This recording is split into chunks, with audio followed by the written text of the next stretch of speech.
You're listening to the Getting Smart podcast. I'm Shawnee Caruthers. Today's episode is one I'm especially looking forward to because we're talking about the kind of bold, place based investment in young people that just doesn't prepare students for jobs, it transforms futures.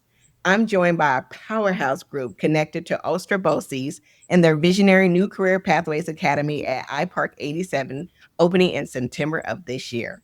This initiative is about more than steel and concrete. It's about creating real world opportunities for learners across the region and designing a learning environment that mirrors the innovation we want to see in our communities. We have with us Jonah Schenker, the district superintendent of Ulster BOCES, who's leading with a deeply learner-centered vision of what CTE can and should be. We're also joined by John Boolukos from Archtop Fiber, an industry partner who's not just talking about next gen broadband, but actively building the kind of infrastructure that makes modern learning and careers possible. In representing the heart of this work, the students. We're honored to have two remarkable young scholars, Cameren Thibault-Edmonds from Highland Central School District, who's leading both in the advanced manufacturing pathway and as student council president, and Natalie Winrow from Kingston City School District, also in the advanced manufacturing pathway, and showing us what's possible when students are given access to meaningful hands-on learning. As a former CTE director myself, I know firsthand how a facility like this, one that's built with intentionality, industry alignment, and student agency in mind, can change the entire trajectory of a learner's life. We're not just opening doors to careers, we're opening doors to purpose, to possibility, and to belonging. So today, we dig into what it takes to build these pathways, from leadership and vision to partnership and practice, and why this moment matters more than ever. Let's get into it.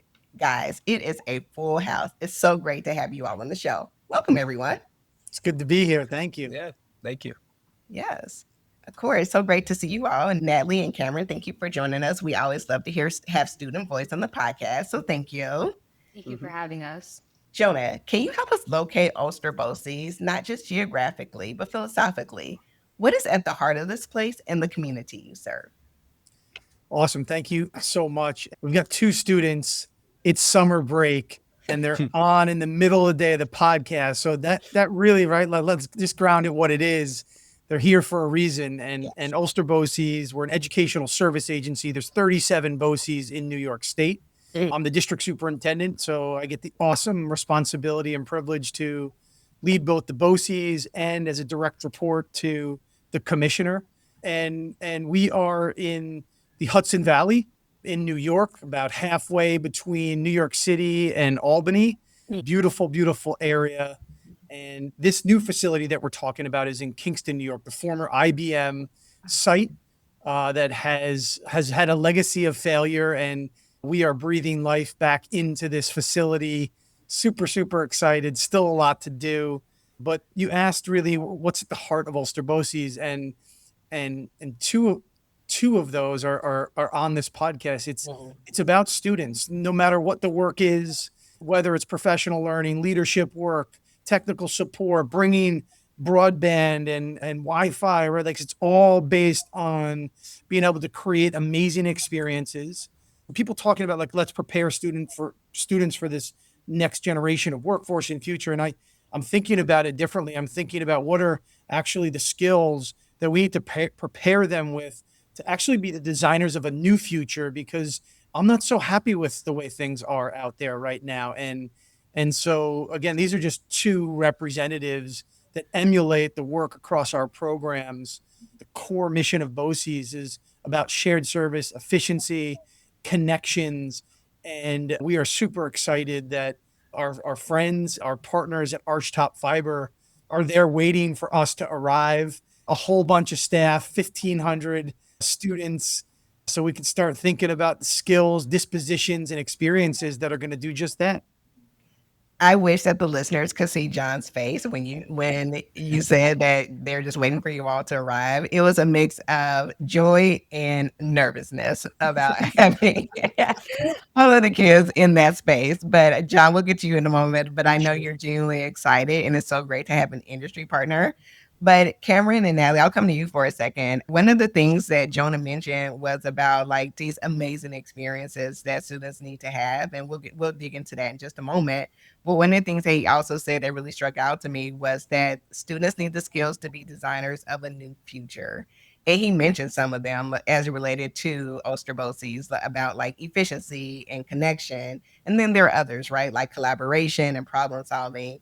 I'm really curious from you all's perspective as students, what are some of the skills you think students need today in order to be ready for a new future? All right. I think a really important one is the ability to communicate effectively with industry partners, teachers, and other students. It's really it's the key to being able to share ideas. You can be the most brilliant person in the world, but if you can't share it, it's not going anywhere. And it's extremely important that students, especially have those things, because there are a lot of trades that we have the ability to communicate with each other and even outside. It's really communicating effectively. That's the biggest part. Really, it's really what makes or breaks a student, I think. Plus communication, I feel like a big part of being a student in like today's generation is being self-directed and understanding that some of the work that you have to do, you have to like do it. You can't wait for someone to tell you what to do. I mean, especially in the work that I do at Hudson Valley Pathways Academy and the work that Natalie knows well in like workplace learning challenges and things like that. You have to like study on your own. You have to figure out what your design's going to look like. And especially actually with talking about student council, how we didn't have a student council for the better half of a year, and seeing that and seeing what we could change, like the problems in our community, I took self-direction and like focused work, and I decided to start back up. Got a few like helpful young scholars to work with me, and that's what makes like self-direction so key and vital to like the schools. No, that's so great. And truly giving your Cameron, you both giving us something to think about as it relates to communication. And Natalie, like it's just like it doesn't matter what you know if you can't say it and get the message out there. And then Cameron, this notion about self-directed. And John, I'm gonna ask you a question about that in a second, about just the difference really between like initiative, we used to be like kind of the buzzword, to now being more self-directed, because I think there is a thin line that is important to delineate what that looks like. But Cameron and Natalie, you also heard Jonah describe the place, like geographically and philosophically, for Ulster BOCES. But I want to hear how you would describe your place, like your school or your pathway or your community in New York in general. How would you describe it? What do you love about it? And then what's a big question that you all are still wrestling with as a young person growing up in your place? Yeah. So how I understand basically like being part of Hudson Valley Pathways Academy and Fairmore Ulster BOCES, engaging in deeper learning, of course, working on everything that I do, like in advanced manufacturing and so on and so forth. I think like the best part, especially in the PTech, is cultivating a community and being able to like learn how other people work around you and collaborating. That's also like kind of my favorite thing about it, is being able to like understand other people in your school so deeply just because of how like tight knit the community is. And one question that I have is just like how good can it get, you know? Like I'm only a chapter I'm only just got out of my chapter 2 year, which is sophomore. I'm going into my junior year now, so I can't wait to see what other opportunities may come. Can we just pause for a second and just recognize like the age and brilliance, and I pray for this to walk in an interview with like folks who have master's degrees. I just wanted to call that out. Yeah, and rightfully, yeah, no, rightfully. I was thinking the same thing, Jonah. And like, I love that Cameron described his sophomore year or going into his junior year as finishing chapter 2, because he's right. There's so much of his life book that just hasn't been read. And he's just like, and I'm just on chapter 2, and recognizing like it will get better. And he just doesn't know how good it'll get yet. So that is beautiful. And I just because you mentioned it, the rationale for him using chapter is intentional. Okay. You know, at Ulster BOCES, we talk a lot about the industrial model of schooling, what we need to let go, what we need to bring forward, what we need to design new, and changing language that's tied to systems that are not about access. We've intentionally let go. So at Hudson Valley Pathways Academy, they're not freshmen, sophomore, juniors, and seniors, which defines a period of time where success has to happen or your failure. So they refer to themselves as chapter 1, 2, 3, and 4, because everybody's entitled to read the book at their own pace.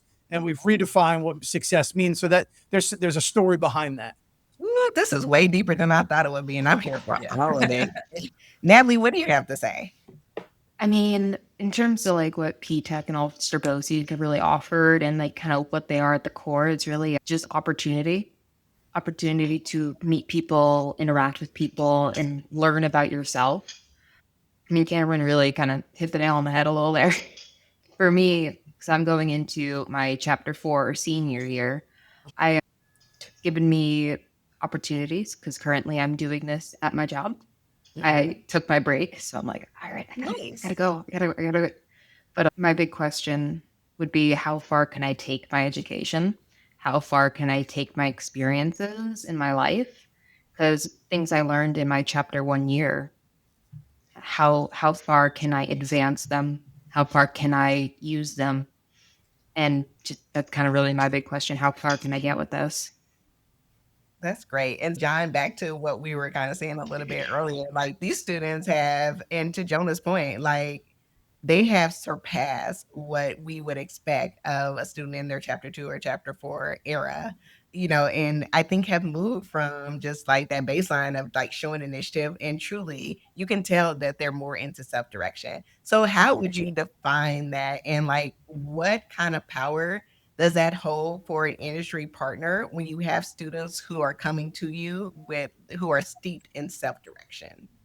Yeah, I mean, it gives us power. It gives us hope. I met Jonah probably 2 years ago at an event, and he was describing his vision for Ulster BOCES, and I thought it was amazing. I wished I was a student again. But then I had some of the students come up and speak, and then just recently we did the same, and I was blown away. I listened to Cameren and Natalie today, and I'm like, this is, I wish I was working for 20 more years because this workforce is going to be amazing. And we had potentially neighbors coming into this. We were the first tenant at iPark. And there were a number of industries that were thinking about coming in. There were other employers that were thinking about coming in. And then when we saw that it was going to be BOCES, we were just so excited. We've hired a couple of folks from P-Tech and from BOCES, and just to, that, we can help with the curriculum, we can help with the collaboration, the cooperation. But most importantly, I want to, hear from Natalie, hear from Cameren, hear from the other students. I have just so much hope and excitement for the future. And then that's why we need to partner. We need to make sure that we're preparing everyone for that future and that there are jobs there, because that's kind of our role, right? If there aren't jobs for people like Natalie and Cameren to be excited, be successful, have the future that they want and deserve, then we've missed the point as an industry leader. So it's just so exciting to be able to partner with Ulster BOCES and with the students, and we're going to help build a curriculum that would engage a modern workforce, right? And part of the reason we're here at Archtop is the economy has become, and the world has become increasingly more digital than I could have ever imagined.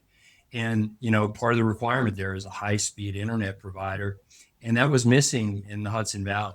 And so that's one of our missions, is to kind of be here for the unserved and the underserved communities and continue to bring high-speed internet as the global economy, the modern economy, the digital economy is there. But yeah, I couldn't be more excited about, every single time I meet a student, I just get more and more excited about BOCES becoming our neighbor. Yeah, and John, you mentioned the modern economy, and I'm sure that as an industry partner, as you all are shifting your practices because these students are coming more prepared, you're kind of thinking through like the baseline for students entering into a workforce used to be really different, right? And now because they've had so many high value experiences in high school, you also have to think a little bit broader on how do we now elevate our own curriculum so that they do stay excited and engaged. Yeah, absolutely. I mean, I look back at my own educational experience and all the way up through getting an MBA, and none of those things prepared me for this workforce and this Yeah. economy. And then when I listened to what Natalie and Cameren are working on, and the type of engagement and cooperation, collaboration, it just is amazing to me that can be done. And I think other schools should take notice of what's happening at Ulster BOCES. Yeah, totally agree. And speaking of taking notice, Jonah, one of the things that you all do or have at Ulster BOCES, or it's 3 tiers of advocacy, is that I would love for you to share what is that, and then how did Ulster BOCES evolve from offering like one-on-one opportunities to truly institutionalizing career-connected learning in a way that feels more integral and curated for each learner. Sure. Part of this project is around this kind of physical plant, iPark 87, the former IBM site, millions and millions and millions of square feet. And what we're really looking at is yes, this school is going to be amazing, but it's an ecosystem, and it stems from, I think, the systems work, and we have a lot of people working really hard again on what the school is going to be. My hope is that we are building a blueprint that redefines economic and workforce development as equity work, as community revitalization work, and creating not just a one size fits all for this iPark project, but a blueprint that can be replicated out across the state and country. And because we know that this isn't just an Ulster County issue. And so for over a decade, I've talked about the disconnect, I believe, in economic and workforce development in a couple of different prongs. One, it's usually a conversation about adults or post-secondary, and we need to flip that. We actually need to abandon that. Someone recently said, right, if you want to go to the moon, you don't try to retrofit the horse cart, right? Like, it's just not what we're about. So until we recenter or center the 20,000 students in Ulster County as the future of the economy and workforce, we'll be growing a tree 30 feet up in the air without tending to the roots. And in that, there is, an efficiency problem with, economic and workforce development at the county level, 2 and 4 year colleges, workforce development boards, all of those entities that create this web. And I always state that there's wonderful, hardworking people doing awesome things. They're just not interconnected and pulling in the same direction. Inherent in who BOCES is about coordination. And so we don't want to necessarily make this a BOCES thing. We just want to host the party, and everybody's invited. And let's be really thoughtful about how we engage industry or community partners, so we're not wasting their time. Right? We have to minimize the impact on industry and create high yield opportunities. I think the other piece in that is we have a system of schooling in this country that's based on an industrial model that isn't about all, and it only values towards an academic pathway towards 4-year institutions. I mean, that's what it's built on, and everything else is less than. And if we want to shift the perceptions about Natalie's pathway or Cameron's pathway, because I'll put that against anybody else, and an academic pathway in a regular school is fine too, but it just doesn't work for all. And so we have to shift that mindset and narrative, not at the adult level, but at living room tables and kitchen tables and soccer fields of middle school students, saying it's okay to go straight out of high school into a 2-year program, an accredited program, into, an internship or directly into work. So that's at the core of that. And is this type of work in that first level, just being relational, right? Like Jonah's here. I build all these good relationships. I got this relationship with John. Kids get opportunities, and then I leave, or John leaves, and it's gone, right? And so moving it from that all the way to a community where it's structural, it's institutionalized, it's a way of being and how we show up. It's part of the fabric of just how we come to talking about his legacy work, right? Like, it'll be great in September.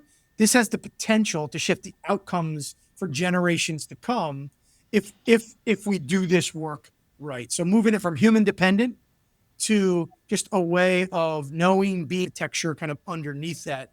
So I don't get to work on a daily basis with Natalie in the classroom. I'm out thinking about that type of stuff. And again, why I'm most excited about iPark is that it's a physical presence to represent the metaphor that we've been talking about, right? So this has the opportunity to be this lighthouse, and then students like Cameren and Natalie get to do awesome stuff with awesome people and awesome technology along the way. Yeah, and like you said, I mean, what you were just talking about, it just takes an ecosystem, a community of people in order to, like you said, create that legacy work. And John, you're definitely a part of that. And so I'm really curious because what we know is that industry has to be so aligned to these educational institutions in order to create real change and to create that pipeline that's so needed for the designers of the new future. And who initially pulled in Archtop Fiber into the work with Ulster BOCES, and how has your own thinking evolved as you worked more closely with Jonah and Natalie and Camera others in order to make this work even possible? Yeah, I think it was a very natural kind of, we had met prior to, I think, Jonah knowing that this was a done deal. We probably had that vision.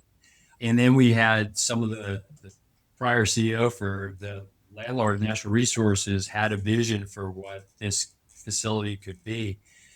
I've met a lot of people over the last 2.5 years who came to this area because their parents or grandparents worked for IBM and they thought they would be there forever. And when IBM left, it was devastating, right? And really nothing has happened with this facility. And I think we're breathing life into it collectively and together. I think, I can't overstate this. I think when I met with Dr. Schenker and his team, there was a natural alignment and a passion. I wanted to be part of it, right? When we came here, I was I think 11th employee hired. We're up to 130. And one of the biggest challenges industries have is, where do we find the workforce, right? And can we sustain that workforce? And what investments can we make? So partnering with BOCES was just very natural for us.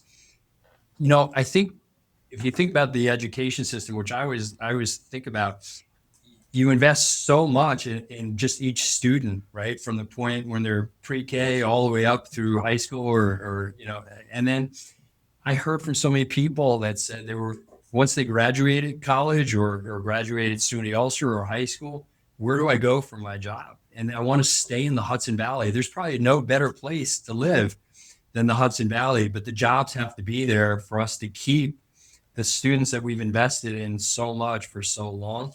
And so we get an opportunity to do that. I remember one of our first hires was a network engineer, and he just graduated SUNY Ulster. He went through the P-Tech program. He was only 20 years old when we hired him, and one of the most brilliant, people I know. I mean, there are people who've been in the industry for 15, 20 years that didn't have the skill set he had at 20. And that's the kind of jobs that we want to create. And I love, what Jonah said. We want to create something that's sustainable well past when we're all gone, right? And, and that's why we want to continue to grow, but we can't do that without, great employees that are prepared for coming into this workforce.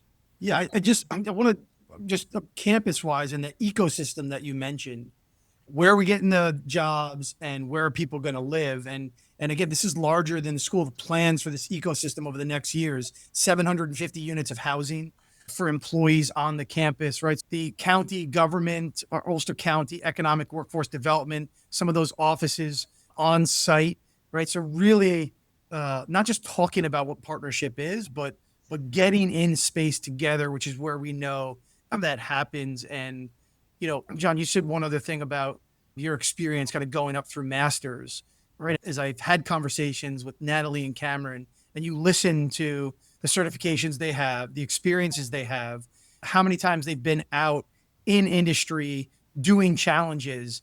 I mean, by the time they finish, have been involved with 20 projects with different industry partners.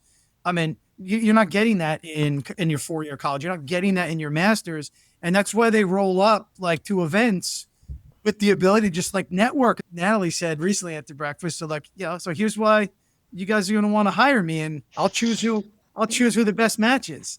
Love it.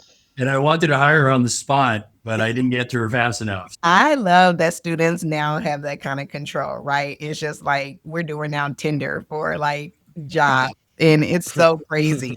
And because they do have so much experience, that's wonderful.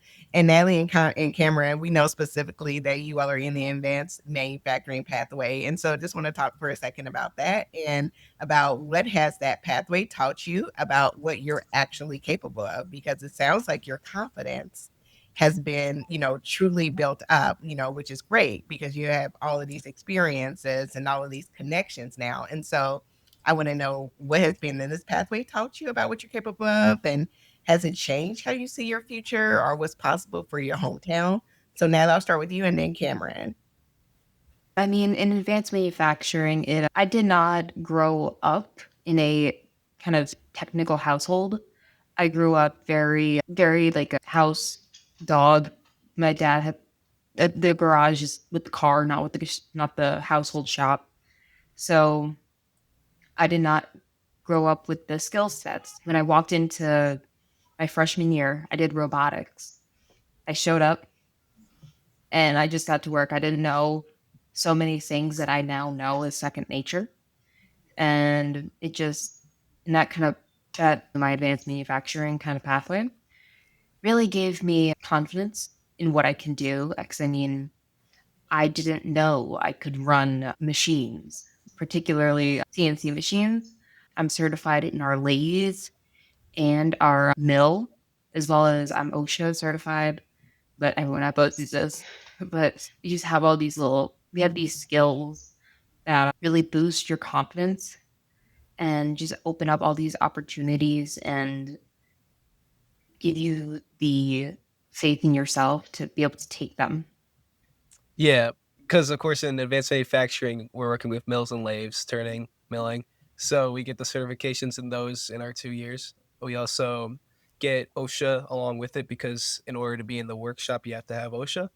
But engaging in that pathway and robotics definitely, as Natalie talked about, robotics was a great like step into like engineering for me that I never knew I'd take if I was still in like high school doing like a different program. So going into robotics, I knew nothing like Natalie. I didn't have like a family that worked really technically. So when I did do like the mechanical, electrical, and the software work, like getting all of those skill sets, it's like that I can use in the future now, and I'm going to use next year in the robotics season. It's going to be great to see how that works and great to see how that's going to go in my future. And it's all thanks to BOCES, obviously, because of the funding that they put into First Robotics and the funding that they put into the program. So that's all I have to say about engaging in the pathway. No, I love that you all didn't come in with the experience, but you're just like, hey, why not? What can it hurt? Let me Yeah. just try it.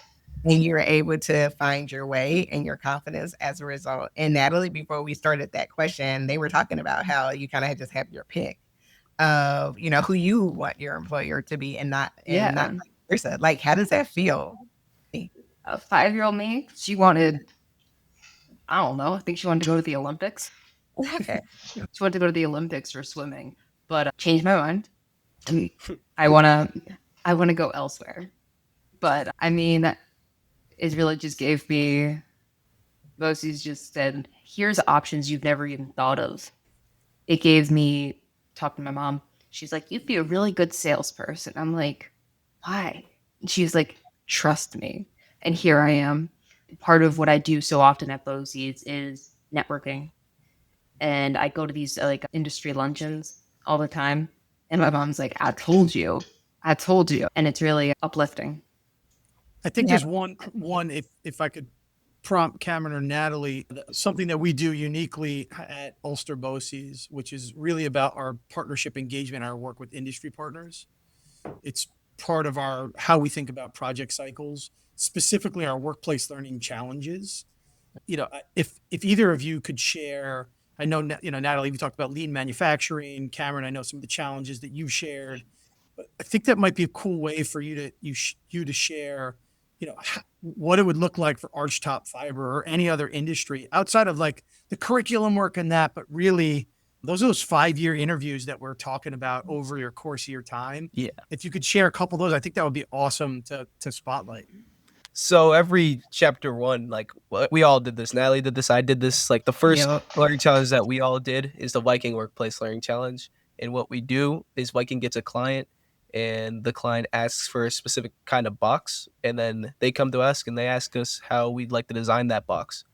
And it's great to like be thrown into that kind of thing, like computer aided design, try to design your own box, trying to see who makes the best one in the terms of like your whole community, as well as the other things that we've done. Like, talking about institutional knowledge and sustainability, we did an institutional knowledge workplace learning challenge with Fala Industries, and what we were doing in that is we were trying to figure out ways that we can preserve knowledge from our robotics seasons so that the next groups ahead of us will be able to take that and move forward and be even better than we were.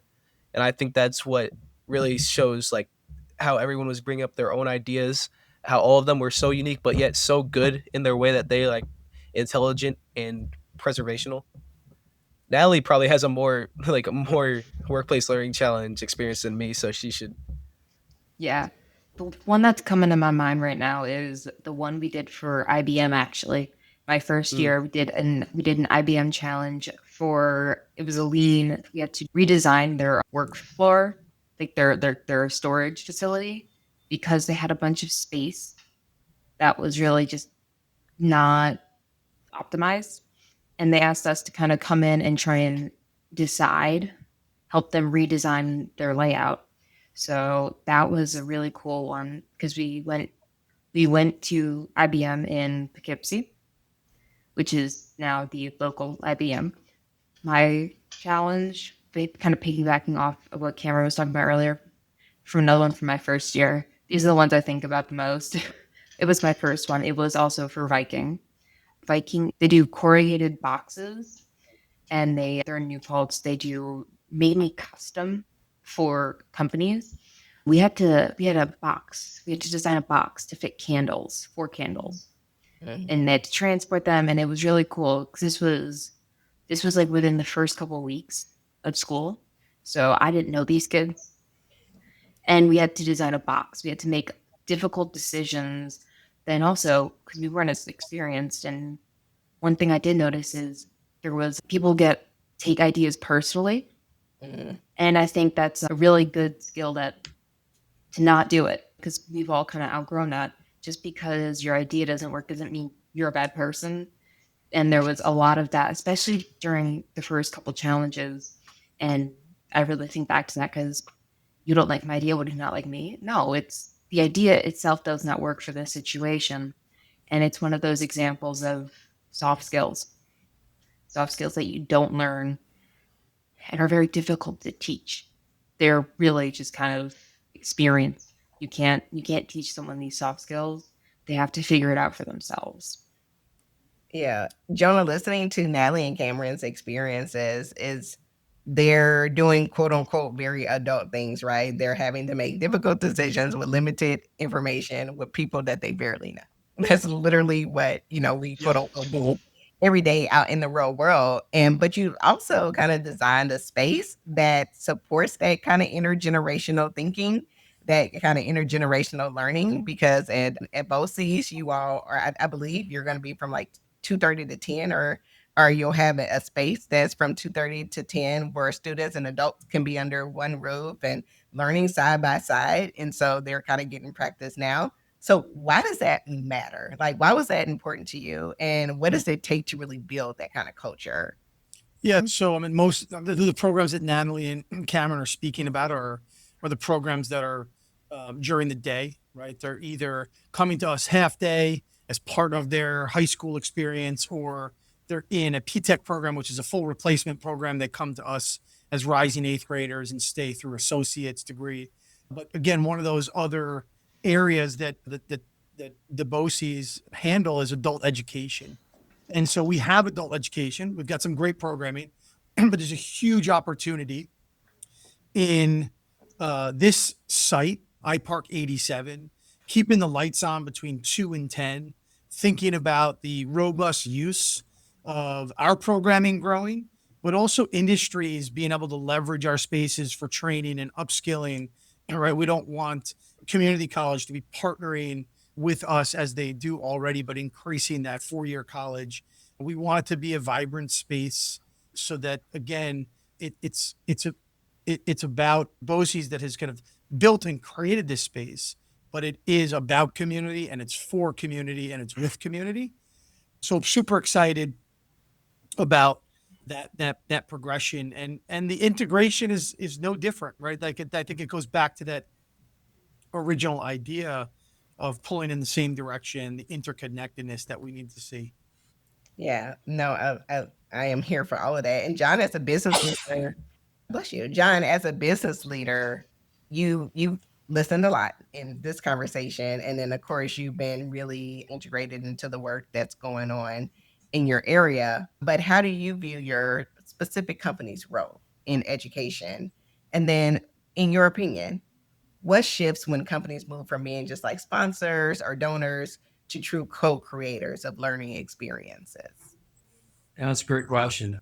I think number one, what's exciting is the watching this from the very ground floor. I mean, looking at this building and the fact that Jonah and his team thought we could convert this space into exactly what we want, and then being on site every day and walking through and seeing the progress that we're making and seeing how this is going to be so different than any school that I've ever been involved with, right? My passion has always been about coaching and teaching and lead. It's probably how I got into a leadership position to begin with. I coached high school swimming, Natalie. I've been seeing, vision. I coached for 2 years and I really thought about becoming a teacher. And I don't think, I personally think if I had met someone like Jonah and his staff, I probably would have went into teaching. I don't think I could have avoided that. But instead I went into the workforce, right? And I had to find my way. I didn't have the certifications. I didn't have the vision. So I really just wanted to make sure that, at this point in my career, how do I give back? How do I not only leave this company in a better place because we brought in great employees, but how can we extend that to the community? And how do I get an opportunity and our company gets an opportunity to really be there, not only at the ground floor of the construction, but to watch this curriculum grow and then create certifications, that we talked a lot about certifications. We have so many different roles, right? There's technicians, there's engineers, there's the warehouse and logistics teams, there's customer service. How do we create certifications in partnership with BOCES that make the most sense? And I think, I've heard these words a couple of times: purposeful and intentional, right? And not just showing up with a book and getting through the day. Yeah, no, and that's when the work really starts to matter, right? And that's when the ecosystem comes together and creates, like Jonah said, this legacy. Before we finish our conversation, I want to end with a quick one, which is I want you all to give me a word of career education should feel like blank in just a moment. But I also, Natalie, you talked about 5-year-old you. And I just want for 1 second for you to say something to that little girl. What would you say to 5-year-old you? I'd say to her that she can do so much more than she originally thinks she could, that she finally got to use a drill because dad wouldn't let her use drill. She finally got to use a drill. And all those little things that she was too nervous to try, like, you should have done them, because even if you did it wrong and you get a little embarrassed, you would have learned so much more from doing that and taking that opportunity versus sitting on your hands. Okay, Cameren, you're in the hot seat. Career education should feel like. Career education. Got it. Jonah, Opportunity. John, Hope. and Natalie. Safety. I love it And all. before we like end off, just going back a little bit to what Dr. Schenker said about keeping the lights on 2:30 to 10 p.m. Like, part of robotics and like the difficulty of it is that we have kids that will stay there until 8:30 at Port Ewan, just like trying to make things work, go like weeding out the problems and being able to know that there's that safety that we'll be able to stay there, be able to complete things and be able to do what we need to do to get that robot done. It's also a great help to the kids that are in the robotics program. And Cameren, thank you so much for servicing that. And that right there is called flow. And that's what we want all kids to get into, meaning that they're so immersed in something that they love that they've lost all track of time and they just want to sit there and figure it out. So I love to thank you for servicing again that there is an opportunity in a space for you to be able to do that. So I love all of this. I love this whole conversation. This right here, this conversation, what you all are doing in New York is truly the heartbeat of this work. So just huge thanks to you, to John, to Cameren, to Jonah, to Natalie for dropping knowledge, sharing stories, talking to our 5-year-old selves, and reminding us that this moment, this model matters. Jonah, your leadership is proof that a system can be both strategic and deeply human. John, you're showing what real partnership looks like when industry rolls up its sleeves. And Cameren and Natalie, you are the blueprint. You're smart, you're driven, you're showing us all what the future can be when students are seen, heard, and supported. So again, I'm Shawnee Caruthers. Thank you for tuning in. Keep showing up, keep pushing forward, and don't forget, the pathway to possibility starts with believing it's possible. Until next time. Thanks, guys.